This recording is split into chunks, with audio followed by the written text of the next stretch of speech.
Hello everyone, welcome to ఏకేఎస్ఐఎస్ academy daily current affairs.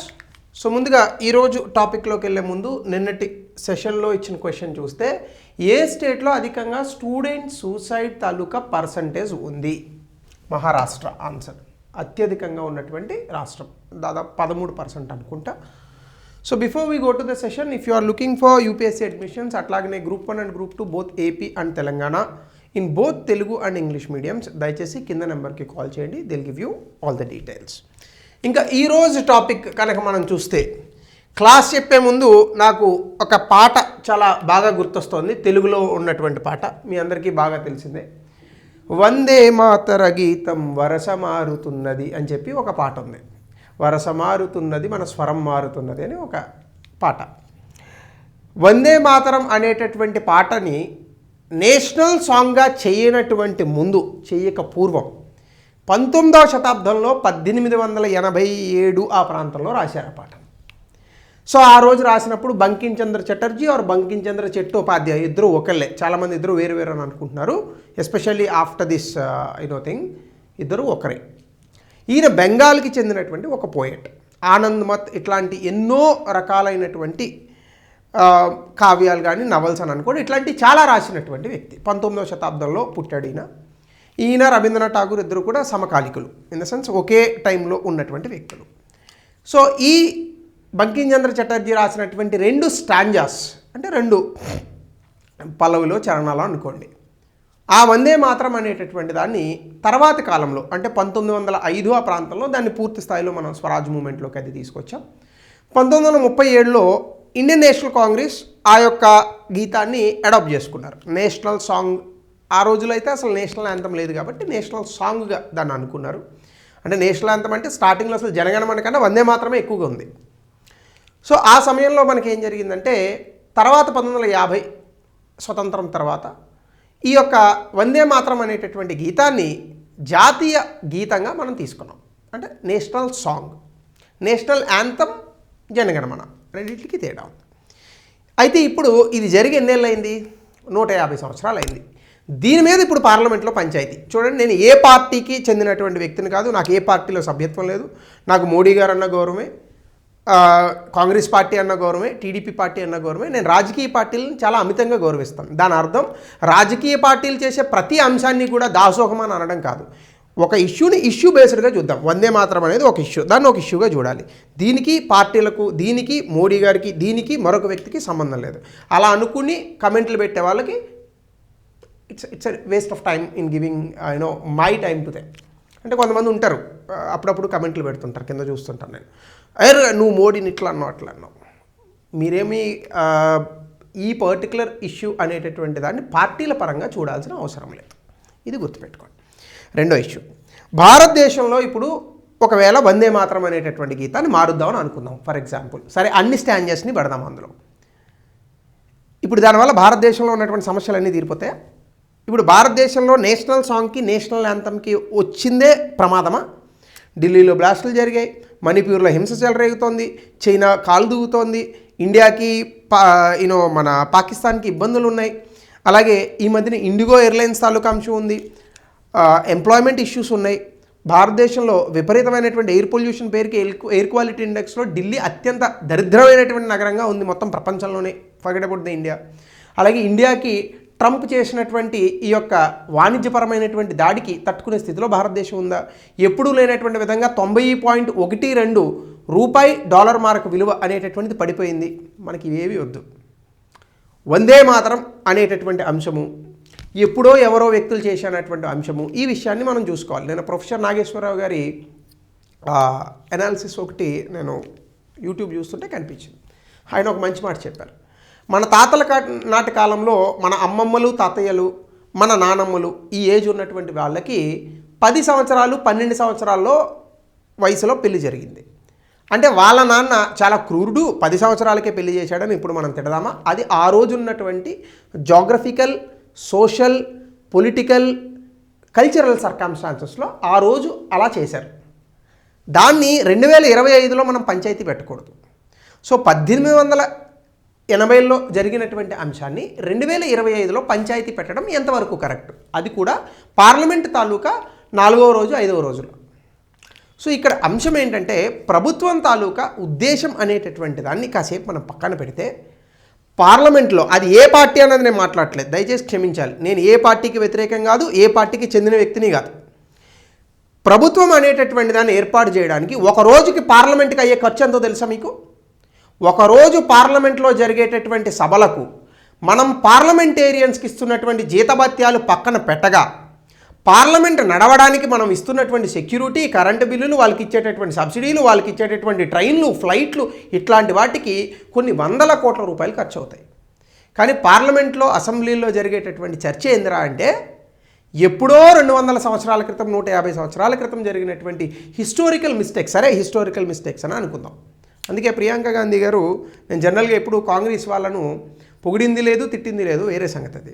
ఆమె ఒక మాట అన్నది, आप जो गाली देता है दे दो, नेहरू के बारे में आप जो गाली देना चाहिए दे दो, बट उसके बाद रोजगार की हम बात करेंगे और कुछ समस्याएं देश पे उनके लिए हम बात करेंगे అని చెప్పేసి ఆమె ఒక మాట అన్నారు.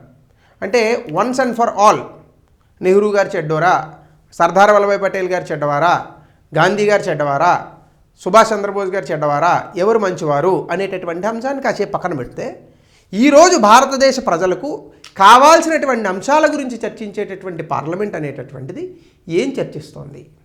ఇది నాకు వచ్చిన సమస్య. అది ఏ పార్టీ అన్నదంతా నాకు సంబంధం లేదు. మీరు బీజేపీని ఎందుకు ప్రశ్నిస్తున్నారని అడగండి. నేను కాంగ్రెస్ను కూడా ప్రశ్నించిన వీడియోలు ఉన్నాయి, అవి మీరు చూడలేదు. అది నా ప్రాబ్లం కాదు, మీ ప్రాబ్లం అది, ఒకవేళ అలా ఉండేవాళ్ళకి అనుకుంటే.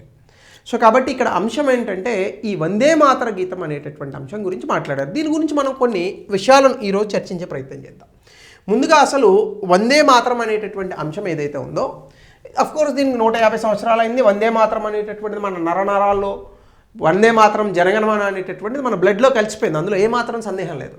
సో దీన్ని బంకిం చంద్ర చటర్జీ లేదా చట్టోపాధ్యాయుడు 1875లో దీన్ని రాశారు. దీన్ని పొలిటికల్ బ్యాక్గ్రౌండ్గా ఆ రోజుల్లో మనం వాడలేదు, కానీ ఇప్పుడు పొలిటికల్ బ్యాక్గ్రౌండ్గా రెండు పార్టీలు దీని మీద కొట్టుకుంటున్నాయి. అయితే దీన్ని కమ్యూనల్ ఎజెండా ఉందనేటటువంటి అంశంతో దీని తర్వాత రాసినటువంటి చరణాలు, అంటే ముందు రాసిన వందే మాతరంలో ఇప్పుడు మనం పాడుకుంటుందే ఉంది, కానీ తర్వాత మరొక 2 చరణాలను రాశారు. ఆ 2 చరణాలని ఇండియన్ నేషనల్ కాంగ్రెస్ తీసేసింది.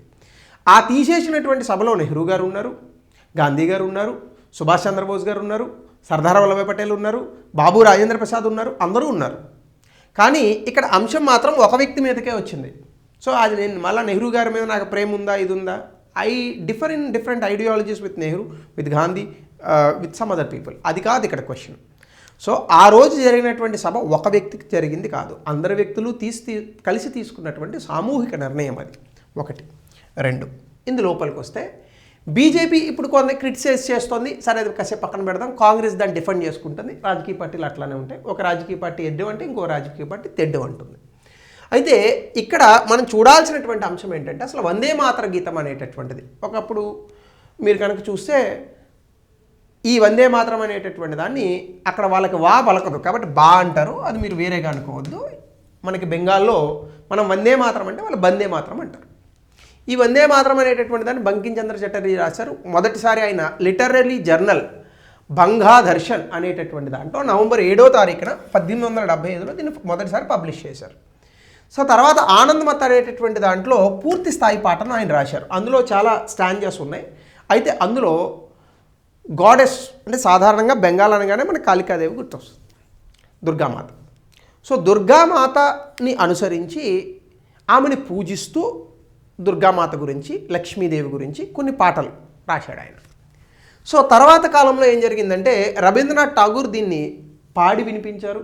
తర్వాత ఇది ఒక రాజకీయ చిహ్నంగా భారతదేశంలో స్వతంత్ర పోరాట ఉద్యమంలో ఈ యొక్క వందే మాతరం అనేటటువంటిది కనిపించింది, మనందరికీ అది తెలుసు.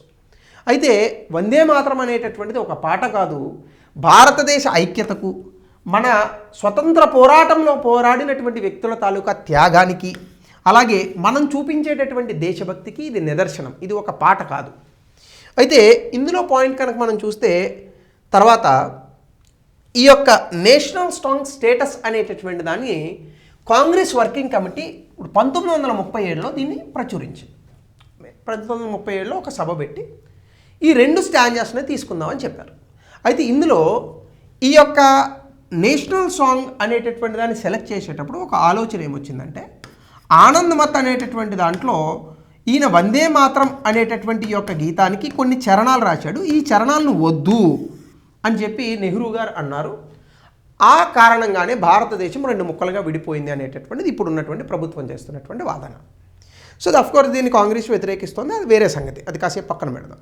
అయితే ఇక్కడ సమస్యల్లో ఏమొస్తుందంటే, ఆ రోజున అది వ్యతిరేకత ఎందుకు వచ్చింది అనేటటువంటి దాంట్లోకి వెళ్తే, వందే మాత్రం అనేటటువంటిది ఇప్పుడు మనం పాడుకున్నటువంటి గీతంలో అందులో ఎక్కడ కమ్యూనల్ ఆస్పెక్ట్ అనేటటువంటిది ఉండదు. అంటే అది ఎక్కడ మతపరంగా ఉండదు. సో వందే మాత్రం అని మనం మొత్తం పాడతాం కదా, సుజలాం సుఫలాం మలయజ శీతలాం అనేటటువంటి దాంట్లో మీకు ఎక్కడా కూడా ఒక దేవుణ్ణి గురించి చెప్పడం కానీ లేదా దేశభక్తి తప్ప ఇంకేమీ ఉండదు. కానీ మిగతా స్టాంజాస్లో దేవుడి యొక్క ఈ యొక్క అంశం వచ్చింది కాబట్టి దాన్ని హిందువులుగా మన అందరం ఏకీభవిస్తాం. అంటే ఇప్పుడు ఫర్ ఎగ్జాంపుల్ హిందువులు ఉన్నారు, దుర్గామాత గురించి చెప్తే మనందరం దండం పెడతాం. ఆబ్వియస్గా దుర్గామాత శక్తి స్వరూపిణి కాబట్టి మనందరం నవరాత్రుల్లో పాల్గొంటాం. కాబట్టి మనకి దుర్గామాత అనేటటువంటి ఆ యొక్క దైవం ఎప్పుడైతే వస్తుందో మనం గౌరవిస్తాం, దండం పెట్టుకుంటాం. కానీ ఆ రోజు ఉన్నటువంటి వ్యక్తులు ఏం ఆలోచించారంటే, ఒకవేళ ఇట్లా హిందూయిజంలో ఉన్నటువంటి దేవుళ్ళను కనుక పెట్టి మనం వేరే మతస్థుల్ని దీన్ని వేరే మతస్థులకి చెప్పి ఆ యొక్క పాటను కనుక జాతీయ గీతంగా ఐ మీన్ అంటే నేషనల్ సాంగ్గా మనం కనుక పాడుకుంటే వాళ్ళు ఎందుకు పూజిస్తారు? పూజించారు కదా. క్రిస్టియన్స్ రారు, ముస్లింలు రారు, పార్సీలు రారు. పార్సీలు అంటే మన వాళ్ళు కాదు కదా. పార్సీలు అంటే ఎవరు? ఇరాన్ నుంచి మన దేశానికి వచ్చినటువంటి వ్యక్తులు. సో పార్సీలు రారు, బౌద్ధులు రారు, సిక్కులు రారు, జైనులు రారు. ఈ ఉద్దేశంతో ఆ రోజు ఉన్నటువంటి ఆ యొక్క 2 స్టాంజాస్ని మాత్రమే తీసుకొని మిగతా వాటిని ఇగ్నోర్ చేశారు ఆ రోజు ఉన్నటువంటి Congress committee. Because they wanted it to be secular. సరే, దాని మీద మళ్ళీ చిలవల పలవలుగా మనం వేరొక అంశంలో మాట్లాడుకుందాం. అంటే సెక్యులర్ ఇప్పుడు ఉండాల్సిన అవసరం ఉందా లేదా అది చెప్పేంత కెపాసిటీ నాకు లేకపోవచ్చు. ఎందుకంటే I'm not the judge and jury of the society. So దానికి కాన్స్టిట్యూషన్ ఉంది, పార్లమెంట్ ఉంది, ఎంతోమంది జ్ఞానులు ఉన్నారు, వక్తలు ఉన్నారు, వాళ్ళందరూ నిర్ణయిస్తారు ఉండాలా లేదా అనేటటువంటిది. ప్రస్తుతానికైతే కాన్స్టిట్యూషన్లో సెక్యులర్ ఉంది కాబట్టి నేను పాటిస్తాను, because I'm abided by the constitution. If someone doesn't want that secular word in the constitution, they'll have to remove it by the constitutional amendment. Once they do that constitutional amendment, even I'll follow that yes, secular word is not there, so I don't need to be call the constitution as secular అనేటటువంటి అంశానికి తర్వాత వద్దాం. ప్రస్తుతానికైతే ఉంది కదా secular అనేటటువంటి పదం. So కాబట్టి ఇప్పుడు సమస్య అలా ఏంటంటే, అదిగో ఆ రోజు అలా చేయడం వల్ల ఇండియా పాకిస్తాన్ విడిపోయింది అంటారు.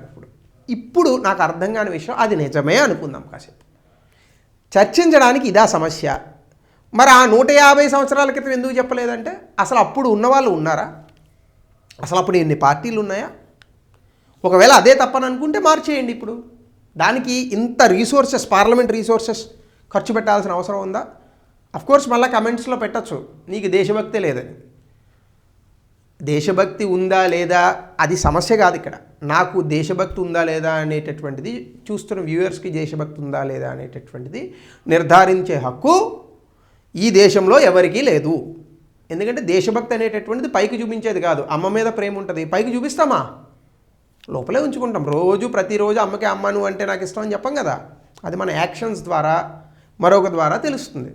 అమ్మ, నాన్న, భార్య, పిల్లలు, సమాజము, వీటి మీద ఉన్నటువంటి ప్రేమని మనం వ్యక్తపరచాల్సినటువంటి అవసరం లేదు, మన యాక్షన్స్లో తెలుస్తుంది. దేశం కూడా అంతే. ప్రతిరోజు జై హింద్, ఐ లవ్ ఇండియా అని చెప్పాల్సిన అవసరం లేదు. దేశం పట్ల మనకు ఉన్నటువంటి ప్రేమను మన యాక్షన్స్ ద్వారా చూపించాలి, అది కదా. సో కాబట్టి ఆ విషయాన్ని ఇప్పుడు మొదలుపెట్టారు పార్లమెంట్లో. ఆ పార్టీ ఈ పార్టీ ఏ పార్టీ అని లేదు, అందరూ దాని గురించి మాట్లాడుతున్నారు. అంటే entire parliamentary resources we're using for something which happened 150 years back. But can you change the history? No. Then you do one thing, change the వర్తమానాన్నే మార్చండి పాటని, ఇంకో కొత్త పాట పెట్టండి, ప్రజలందరినీ యాక్సెప్ట్ చేయమనండి. ప్రజల్లోనే మనం కాబట్టి యాక్సెప్ట్ చేయొచ్చు. దానికి ఇన్ని రీసోర్సెస్ వేస్ట్ చేయాలా? సో ఇది నేను అనట్లా, సమాజం నుంచి వచ్చినటువంటి ప్రశ్న. ఇది ఏ పార్టీ మాట్లాడట్లేదు. మీరు ఒకసారి యూట్యూబ్ ఫేస్బుక్, ఇన్స్టాగ్రామ్ ఓపెన్ చేయండి. ఇది ప్రజలు అడుగుతున్నటువంటి ప్రశ్న. నేను ఈరోజు చూశాను, కొన్ని పెట్టినారు. ఇగో దేని గురించి మాట్లాడాలి, పార్లమెంట్లో దేని గురించి మాట్లాడుతున్నారు. This is nothing about parties, this is about the entire parliament. Entire పార్లమెంట్లో ఎన్ని పార్టీలు ఉన్నాయో ఆ పార్టీలన్నిటికీ ప్రజలు అడిగేటటువంటి ప్రశ్న. అలాగనే జనవరి 24, 1950 రాజేంద్ర ప్రసాద్ గారు జనగణమనని నేషనల్ యాంథమ్గా గుర్తించారు. వందే మాతరాన్ని ఫ్రీడమ్ స్ట్రగుల్లో ఉన్నటువంటి భాగంగా దీన్ని నేషనల్ సాంగ్గా మనం గుర్తించాం.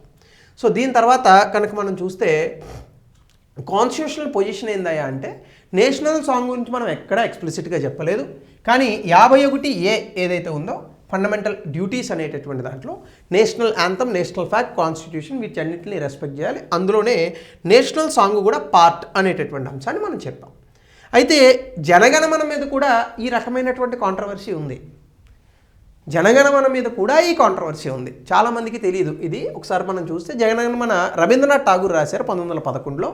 మరి ఈయన బెంగాలీ. ఇప్పుడు ఉన్నటువంటి దాంట్లో చూస్తే ఈయన బంగ్లాదేశ్లోకి వెళ్తాడు. మరి బంగ్లాదేశీయుడు కదా, అందుకని రాశాడని తీసేద్దామా? భారతదేశానికి జనగణమన రాసింది రవీంద్రనాథ్ ఠాగూరే, బంగ్లాదేశ్కి అమర్ సోనార్ బంగ్లా రాసింది ఈయనే. మరి ఈయన వేరేవాడు కదా, తీసేద్దాం. అవుతుందా? తీసేసిన ప్రజల గుండెల్లోంచి తీయగలమా? ఇది మనం చేయాల్సినటువంటి డిస్కషనా? నాకు ఈ వీడియోలో ఎంతమంది తిట్టుకున్నా ఎంతమంది పొగుడుకున్నా నాకేం పెద్ద ఫరక్ ఏమి ఉండదు. ఎందుకంటే నేను చెప్పాలని అనుకుంటుందే చెప్తున్నాను. So is this the real thing that the entire Indian community which is 140 crore people voted for these political parties? That is the question.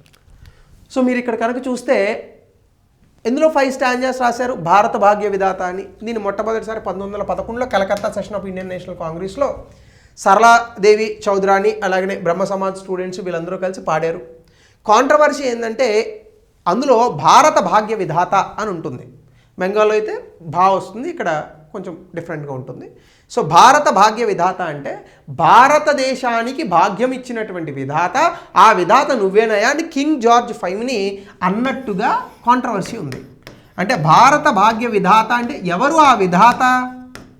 బ్రహ్మ, విష్ణువా, లేదా ఆమ్నిపోటెంటా, లేదా పరమాత్మ, ఎవరు అనేటటువంటి ప్రశ్నని ఒకప్పుడు కాంట్రవర్సీ చేసినారు. సో భారత భాగ్య విధాత అని రాసినారు. అయితే ఇందులో 1937లో పులిన్ బిహారీ సేన్ అనేటటువంటి వ్యక్తికి ఠాగూర్ ఏం చెప్పినాడంటే డిస్పెన్సర్ ఆఫ్ ఇండియాస్ డెస్టినీ, అది ఏ దేవత అనేది నేను చెప్పట్లేదు, భారతదేశం యొక్క భాగ్యాన్ని రానున్నటువంటి భవిష్యత్తులో ఏ పరమాత్మ అయితే భారతదేశానికి ఆ భాగ్యాన్ని ఇస్తాడో నేను ఆయన్ని పొగిడాను తప్ప కింగ్ జార్జ్ V కాదు, కాబట్టి ఇది కింగ్ జార్జ్ Vకి సంబంధం లేదు అని పాటను రాసినటువంటి వ్యక్తే చెప్పాడు. ఇంకెవరు చెప్పాలా? సో దీని మీద కూడా కాంట్రవర్సీ చేసినారు. సో కాబట్టి మీరు ఇక్కడ కనుక చూస్తే ఫ్రీడమ్ మూమెంట్లో నేతాజీ సుభాష్ చంద్రబోస్ గారు నేషనల్ యాంథమ్ని ఫ్రీ ఇండియా సెంటర్ బెర్లిన్, ఆయన జర్మనీలో ఉన్నప్పుడు దాన్ని నేషనల్ యాంథమ్గా ఒప్పుకున్నాడు. అరే సుభాష్ చంద్రబోస్ చెప్పినా ఒప్పుకోం, మరొక వ్యక్తి చెప్పినా ఒప్పుకోం, ఇంక ఎవరు చెప్తే ఒప్పుకుంటాం మనం? కానీ ఇప్పుడు ఉండాల్సినటువంటి చర్చ ఇది. 140 కోట్ల మంది ఇప్పుడు బతుకున్నాం, చనిపోయిన వాళ్ళు లెక్క పెట్టుకుంటే 300-400 కోట్ల పైన ఉంటుంది. వాళ్ళందరికీ వందే మాతరం వెళ్ళిపోయింది బ్లడ్లోకి, మన డిఎన్ఏలో కలిసిపోయింది. ఇప్పుడు దీని మీద మనం చర్చ పెట్టేంత సమయం మనకుందా? చైనా ఒక పక్క $19 ట్రిలియన్ ఎకానమీ వైపు దూసుకెళ్తుంటే భారతదేశం ఇంకా $4.2 ట్రిలియన్ దగ్గర ఉంది కదా. దీని గురించి ఎవరు మాట్లాడద్దు, రోడ్ల గురించి మాట్లాడద్దు, విద్యా వ్యవస్థ గురించి మాట్లాడద్దు, వైద్య రంగం గురించి మాట్లాడద్దు. దేని గురించి మాట్లాడతామయ్యా అంటే 150 సంవత్సరాల క్రితం ఉన్నటువంటి ఒక పాటలో 2 చరణాలను పెట్టినాము. ఈ 2 చరణాలు ఆ రోజు భారతదేశాన్ని పాకిస్తాన్ డివైడ్ చేసినాయి. పోనీ ఇప్పుడు 2 చరణాలు కలిపితే పాకిస్తాన్ అన్న కలుస్తుందా మనతో? లేదు కదా. సో కాబట్టి ఇట్ వాజ్ పర్ఫార్మ్డ్ ఆ రోజున 1942లో దీన్ని కూడా అక్కడ పర్ఫామ్ చేశారు, ఈవెన్ ఎట్ బెర్లిన్. అట్లాగనే ఎట్ జర్మనీ నేషనల్ యాంథమ్ని కాన్స్టిట్యూంట్ అసెంబ్లీ 1950లో యాక్సెప్ట్ చేసింది. అలాగే వందే మాతరాన్ని నేషనల్ సాంగ్గా ఇచ్చింది. అలాగే డ్యూరేషన్ అండ్ లాంగ్వేజ్ కూడా ఫుల్ వెర్షన్ జనగణమన 52 సెకండ్లు, 20 సెకండ్ షార్ట్ వెర్షన్, ఇవన్నీ కూడా మనం ఆథరైజ్ చేసాం. సో కాబట్టి ఇది అయిపోయినటువంటి చరిత్ర. ఇది ఒక అంశం. ఇందులోనే లీగల్ కాన్స్టిట్యూషనల్ ఫ్రేమ్వర్క్ చూస్తే మనం 51A ఫండమెంటల్ డ్యూటీస్ కింద రెండింటిని కూడా మనం ప్రొటెక్ట్ చేస్తాం. ఎవరైనా దీన్ని డిస్రెస్పెక్ట్ చేస్తే 3 సంవత్సరాల జైలు, ఫైన్ 2 కూడా ఉంటాయి. అలాగనే ఈ నేషనల్ సాంగ్ని, నేషనల్ యాంథమ్ని ఎవరు మార్చకూడదు, దాన్ని యథావిధిగా పాడాలి. దాన్ని తప్పు పాడినా కేసు పెట్టచ్చు. కాబట్టి నేషనల్ యాంథమ్ వచ్చినప్పుడు స్టాండింగ్ ఉండాలి అనేటటువంటి అంశాన్ని కూర్చొని పాడకూడదు. నేషనల్ యాంథమ్ పాడినా, నేషనల్ సాంగ్ పాడినా నిలబడి పాడాలి. అందుకే కదా మనం అందరం కూడా నేషనల్ సాంగ్, నేషనల్ యాంథమ్ వస్తే నిలబడతాం. సో ఇవన్నీ కూడా ఉన్నాయి. సో అట్లానే దీని కనుక మీరు చూస్తే judicial rulings, Emmanuel versus state of Kerala, students religious reasons కారణంగా, అంటే మతపరమైనటువంటి కారణాల వల్ల కొంతమంది రెస్పెక్ట్ ఇవ్వకపోవచ్చు అనేటటువంటిది ఒకటి ఉంది. అనేటటువంటిది ఇక్కడ చూస్తే పాడకపోవచ్చు, కానీ లేచి నిలబడాలి. ఎందుకంటే కొన్ని మతాలలో ఆ మతం చెప్పినటువంటి దేవుణ్ణి తప్ప ఇంకా దేనిని పూజించకూడదు అనేటటువంటి ఒక రూల్ ఉంది. సరే, ఎవరి మతం వాళ్ళకి గొప్పది. నేను ఏ మతం గురించి చెప్పట్లేదు. నేనున్నటువంటి హిందూ మతం నాకు గొప్పది. నేను అలా అని వేరే మతాలను కించపరచను. ఇది మీరు సెక్యులరిజం అనుకోండి, ఇంకోటి అనుకోండి, I don't have any problem. ఎందుకంటే అది దేవుడే చెప్పినాడు భగవద్గీతలో. ఈ the so called people who are constantly saying that we're the ones who హిందూయిజాన్ని మేమే ఉద్ధరిస్తామని చెప్పిన వాళ్ళు చాలామంది ఉంటుంటారు సొసైటీలో. అప్పుడప్పుడు మైకులు పెట్టుకొని కనిపిస్తూ ఉంటారు. వాళ్ళు ఎవరు నాకు తెలిసి రామాయణ, మహాభారత, భగవద్గీతలు చదివారని నేనైతే అనుకోను. నేనైతే చదువుతాను రోజు. ఆ భగవద్గీతలోనే చివరిలో ఒక పాయింట్ ఉంటుంది. మొత్తం చెప్పేస్తాడు భగవద్గీత పరమాత్మ ఎవరికి, అర్జునుడికి. నకాంక్షే విజయం కృష్ణ అని మొదలవుతుంది. చివరిలో ఒక శ్లోకం ఉంటుంది. అందులో ఇతితే ధర్మవాక్యాతాం గుహ్యాత్ గుహ్యతరం మయ విమృశ్యేష తదశేషేన యథేచ్ఛసి తదాకురు. ఓ అర్జున, నీకు ఈ యూనివర్స్లో, ఈ విశ్వంలో ఉన్నటువంటి మొత్తం జ్ఞానాన్ని నేను అందించాను. ఈ జ్ఞానంతో నువ్వు ఎలా పూజిస్తావు నన్ను అనేది నీ ఇష్టం. చెట్లో పూజిస్తావా, పూజించు. పుట్టలో పూజిస్తావా, పూజించు. ఒక విగ్రహం పెట్టుకొని పూజిస్తావా, పూజించు. ఎలా పూజించినా నాకు ఏ ప్రాబ్లం లేదు. అందుకే హిందూయిజం అనేటటువంటిది ఒక మతం కాదు, అది సనాతన ధర్మం అంటారు. సనాతన ధర్మం అంటే ఏంటంటే a person who is worshipping a tree can be a Hindu, a person who is worshipping a snake can be a Hindu, a person who is worshipping a dog in the name of Kalabhairava can be a Hindu, a person who is not at all worshipping a god can also be a Hindu. So that is the beauty of Hinduism. ఇది ప్రతిసారి మనం చెప్పాల్సిన అవసరం లేదు. అందుకే హిందూయిజంలో ఒక common culture ఏమి ఉండదు. హిందూయిజం అంటే హిందూ మతము, ఇగో ఈ గ్రంథం చదివితేనే హిందూ మతస్థులు అవుతారని ఎక్కడ ఉండదు. ఇగో ఈ పర్టికులర్ ప్రవక్త చెప్పిందే మనం వినాలి. హిందూ మతంలో అట్లా ఉండదు.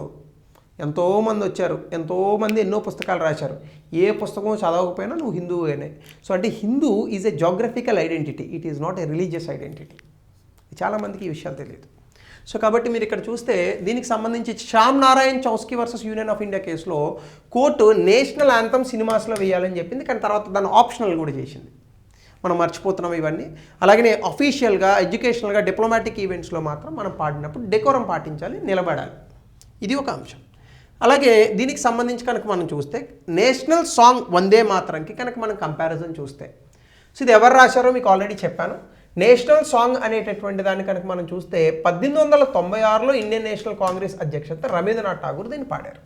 1950లో కాన్స్టిట్యూంట్ అసెంబ్లీ వందే మాతరం, జనగణమన రెండింటిని కూడా ఆనర్ చేస్తూ ఈక్వల్గా ఒకే ఫుటేజ్ మీద పెట్టింది. నేషనల్ యాంథమ్, నేషనల్ సాంగ్ రెండు ఒకే ఫుటేజ్లో ఉంటాయి, రైట్.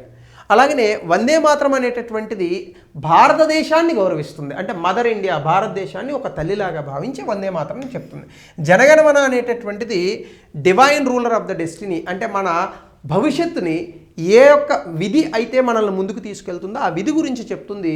భారతదేశంలో ఉన్నటువంటి విభిన్నమైనటువంటి వ్యక్తుల గురించి, అంటే మనం చదువుతాం కదా, ఉత్కల, వంగ, వింధ్య, హిమాచల అని మొత్తం చదువుతాం కదా పాటలో, అట్లా పాడతాం కదా, అవి ఉంటాయి. సో అంటే డైవర్స్ కమ్యూనిటీస్ గురించి చెప్తుంది. సింబాలిజం ఏంటంటే రెండూ భారతదేశంలో మనకు ఉన్నటువంటి దేశభక్తి అనేటటువంటి దాన్ని ప్రతిబింబిస్తాయి. అలాగే హార్మనీ గురించి చెప్తుంది. వందే మాత్రం వాయిస్ ఆఫ్ రివరెన్స్, మనం అందరం కూడా వందే మాత్రం అనేటటువంటి గీతాన్ని చాలా భక్తి ప్రపత్తులతో పాడుతూ ఉంటాం. జనగణమన అనేటటువంటి దాన్ని చాలా శాంతియుతమైనటువంటి వాతావరణంలో కూడా పాడుతూ ఉంటాం. ప్రెసిడెంట్ డాక్టర్ రాజేంద్ర ప్రసాద్ ఎఫర్మ్డ్ ఏంటంటే రెండింటికి ఈక్వల్ స్టేటస్ ఇచ్చినాడు ఆయన. సో ఆ రోజున స్వతంత్ర పోరాటంలో ఉన్నటువంటి వ్యక్తులే ఒప్పుకున్నారు, ఇప్పుడు పార్టీలు ఒప్పుకోవాలా? అది నా ప్రశ్న. ఆ రోజున Shyam Prasad Mukherjee, the one who was the first person of Jana Sangh, తర్వాత బీజేపీ అయిందనుకోండి వేరే సంగతి, వాళ్ళు కూడా ఉన్నారు. అరే వాళ్ళే ఒప్పుకున్నారు కదా, ఇప్పుడు ఈ చర్చ ఎందుకు అనేటటువంటిదే నా ప్రశ్న, అదే నా ఆవేదన కూడా. సో కాబట్టి దీని మీద మీ అభిప్రాయాన్ని, ఇది కరెక్టా, ఇప్పుడు మనం చర్చించాల్సింది ఇదేనా, మీరు చెప్పండి. ఒకవేళ తప్పైతే నేను కూడా మార్చుకుంటాను. సో ఇది నా యొక్క appeal for all of you. So ఇది ఈరోజు టాపిక్. క్వశ్చన్ అట్లాగనే discuss the historical significance of Vande Mataram in national movement, how do this legacy constitutional status and politics debates reflect challenges of nationalism. 200 పదాల్లో రాయండి. Thank you. ఎవరైనా కనుక నేను కొంచెం తప్పులు మాట్లాడినా ఆవేశంగా మాట్లాడినా క్షమించాలి. Thank you. Have a good day.